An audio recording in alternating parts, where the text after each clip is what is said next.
If you're a service provider, you can only retain and increase your pricing if you are really able to add value to your clients. If you are really able to create something from the services that you were able to provide to your customers. Now, how do you hire people? So this is actually one of the questions that are often asked. Kasi when you're starting business, and ako, guilty ako.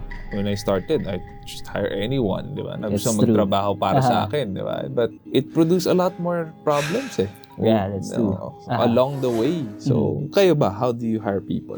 For me, basically, we always look at prerequisite namin, that person should exemplify or should have the core values of our company. Pero before, that's true. When I was starting out, org meets ko, sinabi ko sa work. So, hey, I have a project, marunong ka magsulat, dito ka, sama kita. But eventually, as you grow, as a company, no, you'll figure out na you have to go outside of your circle. Yeah. Na you'll onboard more people na hindi mo kakilala, na wala kang idea kung paano sila magtrabaho. You always have to have a core value.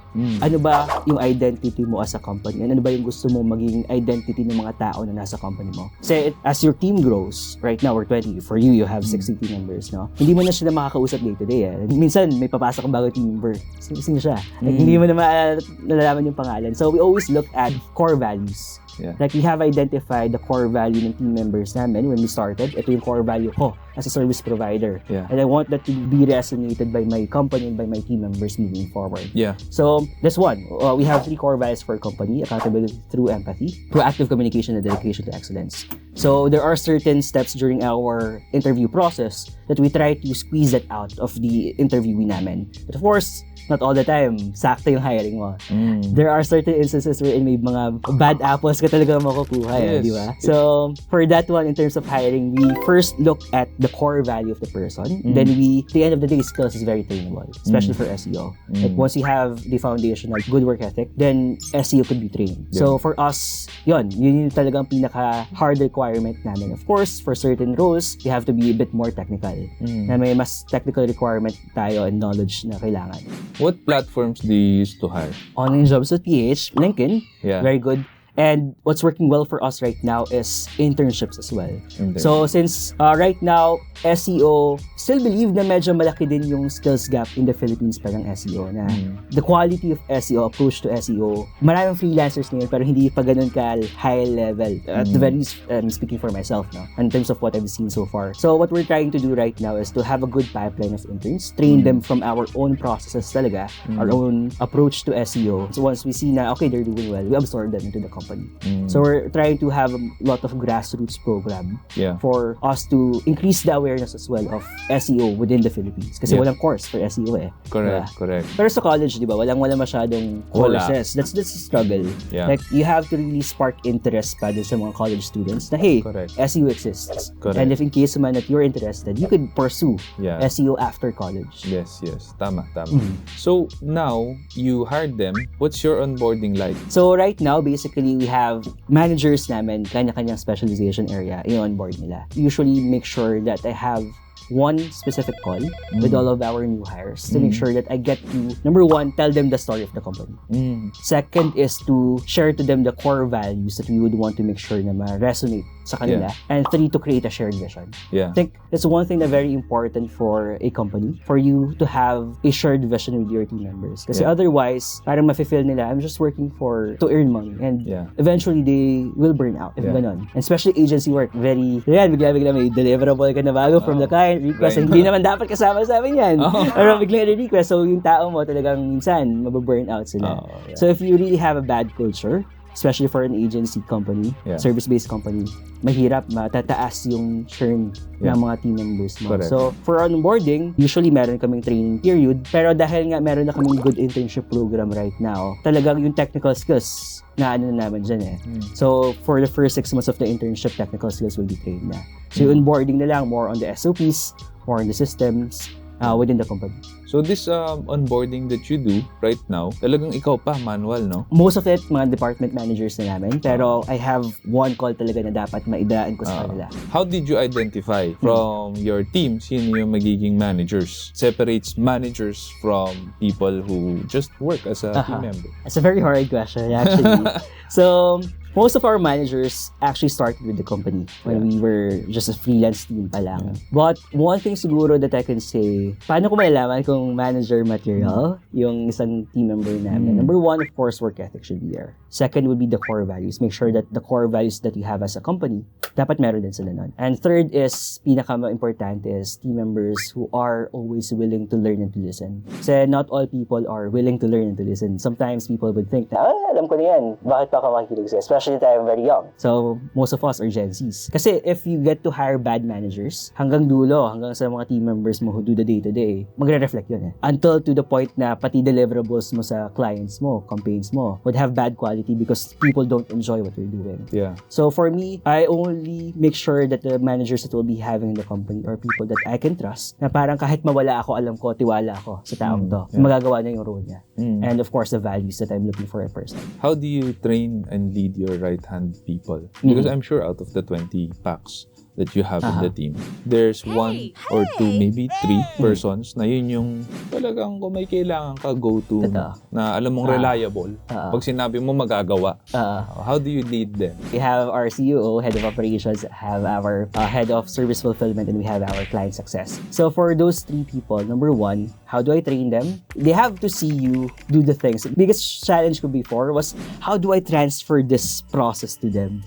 Now, when I transfer it, hindi mawawala yung quality na talagang as is pa rin, at the very least 80% of how I will do it. For a very long time, for the first part of our company, talagang sila, mag-observe lang when I have client calls. So, ganito ko siya ginagawa. Tapos, you have to have one-on-ones with them. Okay. Tapos, eventually, unti-unti, okay, try mo. Tapos, bibigyan kita ng comments. But most of the time, dahil sobrang busy mo, minsan may mga something that will come up they have to attend to, it helps din na marunong sila, na aaralin nila na, okay, nabigay sa akin tong role na to. I have to basically go beyond what's being trained sa akin, na ituturo lang sa akin. And I think that's very important in the agency life na talagang you have people who are willing and capable to improvise along the way. Hindi siya parang lahat ng galaw mo maituturo mo.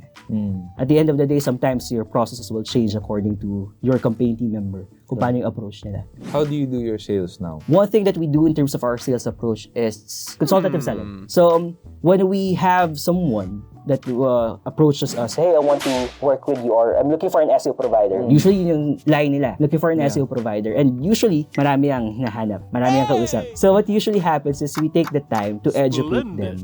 Na kasi for most business owners, SEO is still a black box. They don't understand what's happening. They don't understand saan ba napupunta yung investment ko. When we first have our interaction with possible clients, what we try to do is to educate them. Okay, this is SEO.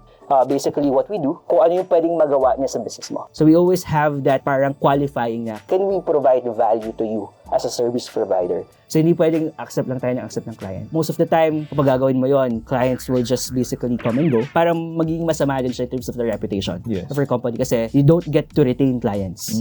Always create and add value to whatever we do for our clients. We make sure na when we have a possible sales prospect, educate them, then make sure that we will be able to communicate to them na, hey, we can add value to you and this is how we will do it. How else do you retain clients? Apart from adding value to them, as an SEO company, yan ang negosyo natin Retainer tayo. That's true. Diba? So, what would keep them from saying, oh, you've done XYZ for me and this work. Now, I'm going to look for someone else because XYZ reasons. So, basically, number one, relationship building.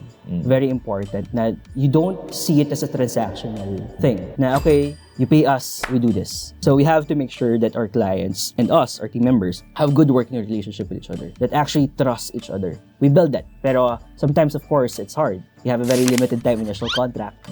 How do you build trust?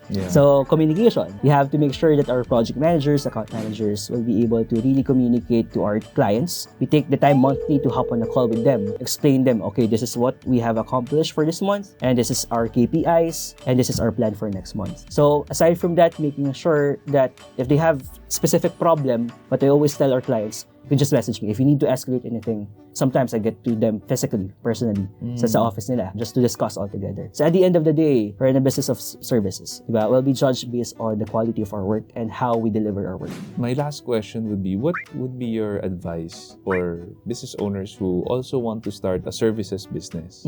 Let's say digital marketing then yung gusto nila i-start because there's a lot of opportunities for doing business or kahit freelance sa digital marketing, no? especially here in our country.